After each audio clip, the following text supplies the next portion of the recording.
Olá, meninas, meninos, tudo bem? Estamos de volta aqui. Vamos fazer o seguinte: hoje nós vamos falar sobre um outro reino, o reino fungi, tá? Esse reino fungi,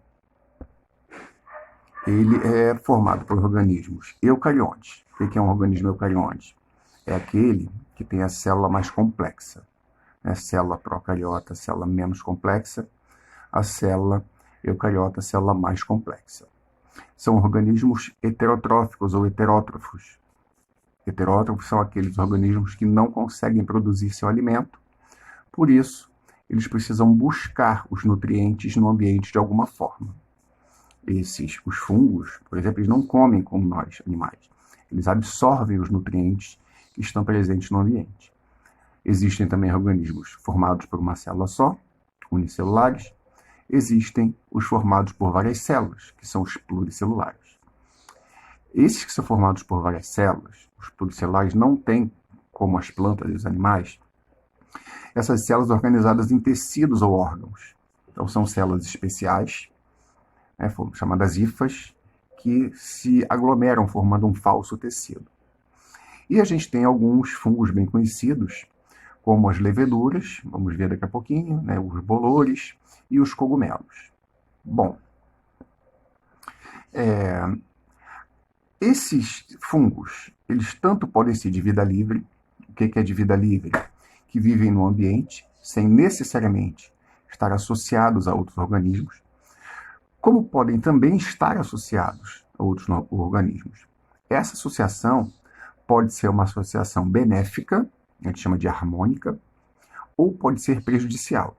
No caso dos prejudiciais, eles causam alguns tipos de doenças.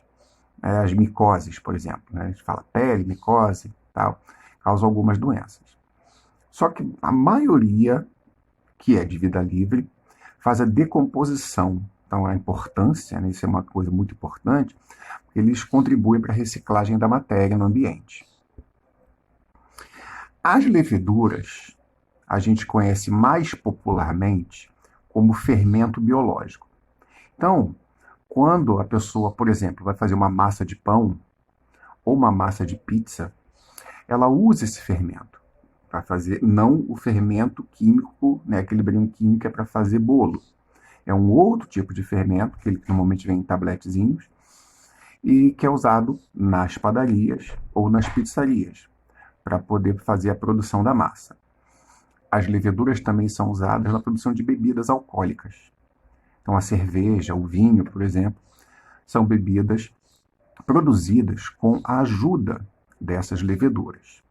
Tá? Então, esse álcool que vem para a produção de bebidas, ele é proveniente desse trabalho das leveduras, né, no processo chamado fermentação alcoólica. Da mesma forma, quando a massa do pão ou da pizza cresce, está crescendo por ação também dessas leveduras. Então, a fermentação alcoólica tanto pode produzir o álcool, que vai ficar na bebida alcoólica, na cerveja, vinho ou outras, e também produzir o gás carbônico. O gás carbônico, sim, que é o responsável pelo crescimento da massa do pão, da massa da pizza. A gente, então, observa aqui que as leveduras são organismos unicelulares. Então, cada bolinha dessas é uma levedura. Então, tem vários tipos de leveduras. Né? Essa aí é só uma delas. Então, tem vários tipos, várias formas, várias cores. Mas todas elas têm esse papel importante lá na produção, seja de massas, de pão, pizza, seja na produção das bebidas alcoólicas. Aqui a gente observa o crescimento da massa. É claro que isso está sendo mostrado numa velocidade muito grande, numa velocidade maior do que a que ela acontece normalmente. Então, esse crescimento ele pode demorar algumas horas, 1 hora, 2 horas, depende da quantidade, mas é isso que a gente está observando, né? A gente observa esse crescimento da massa, tá? Então, isso aí é o que acontece, é claro, uma câmera acelerada, mostrando essa massa crescendo. Lembrando, tem que ter outras coisas além da levedura. Claro, no caso da massa do pão, vai usar farinha de trigo e outras coisas, tá? Mas você usa farinha de trigo, mistura com fermento, água, deixa descansando e aí vai haver esse crescimento da massa. O bolor é aquilo que a gente conhece mais popularmente como mofo. É o mofo que pode aparecer em alimentos, pode aparecer em madeira, como armários, pode aparecer em roupas. Esse mofo ele pode aparecer em vários lugares, tá? Normalmente, esse mofo se desenvolve melhor em ambientes úmidos, porque a água ajuda o desenvolvimento desse tipo de fungo, e mais escuros, né? A claridade, né? O calor, por exemplo, sol em excesso, ele pode também prejudicar isso. Então, pode crescer de vários tipos de alimentos, mas também muitos outros materiais.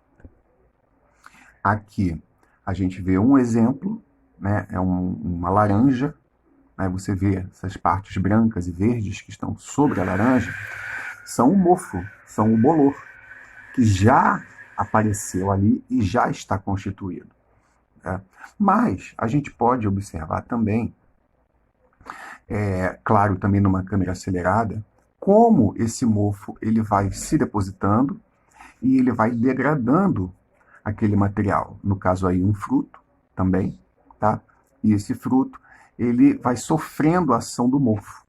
Então, o mofo vai degradando, vai decompondo a matéria. Aí também um fruto, né, uma ameixa, e esse mofo se depositando e vai cada vez mais consumindo esse material, consumindo e vão se alimentando também desse material. Os cogumelos, aí tem vários tipos, né? Cogumelo, na verdade, o que a gente vê, né, aquilo que a gente olha quando a gente vê um cogumelo, a gente está vendo uma parte do corpo do fungo. O cogumelo, ele não é só aquela parte que a gente vê. O corpo do cogumelo, ele se estende também por baixo da terra, por exemplo. Ou em madeira, né, tem cogumelo que cresce sobre troncos caídos. Então, o corpo do cogumelo é muito maior. Né? O corpo do fungo, que a gente chama de cogumelo, é muito maior. A parte que a gente vê é só o que a gente chama de corpo de frutificação, que é responsável pela reprodução. Bom, aí a gente tem vários tipos de cogumelos. Alguns são comestíveis, né? Alguns a gente pode comer, são usados por exemplo, o champignon, o shiitake, são exemplos de cogumelos que a gente pode comer, a gente pode usar na nossa alimentação. Mas tem alguns cogumelos que são venenosos.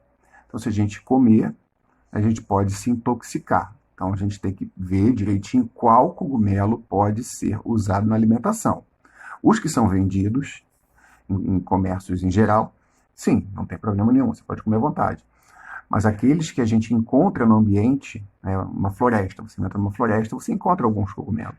Você não pode comer, a não ser que você saiba, que você conheça aquele cogumelo e sabe que ele não vai te causar nenhum problema. Aqui a gente vê também numa câmera acelerada os corpos de frutificação crescendo. Então o corpo do cogumelo ele continua embaixo da terra. E aí você vê, né, o crescimento, como acontece o crescimento desses corpos de frutificação. Então aqui uma espécie, aqui outra espécie, também numa câmera acelerada, mostrando como acontece o crescimento. Né? Esse já mostra o corpo de frutificação pronto, tá? Mas mesmo assim mostra ainda também o desenvolvimento desse corpo de frutificação, que é parte reprodutiva do corpo do cogumelo. Legal, gente? Espero que vocês tenham compreendido. O vídeo vocês podem assistir várias vezes. Lembrem, tem lá um canal no YouTube. Se vocês quiserem, claro que isso não é obrigatório, vocês podem se inscrever no canal, porque se inscrevendo no canal, vocês recebem as notificações de novos vídeos, sejam esses ou outros, né, de outras turmas, de outras séries. Aí vocês podem, se quiserem, vocês podem se inscrever lá, que aí vocês vão estar sempre recebendo essas notificações. Tá bom, gente? Obrigado aí por tudo, obrigado pela atenção. Até uma próxima, lembrem, fiquem em casa, tá? Daqui a pouquinho a gente volta a se encontrar. Tá legal, gente? Tchau, tchau. Tudo de bom para vocês. Brevemente a gente se encontra. Tchau, tchau.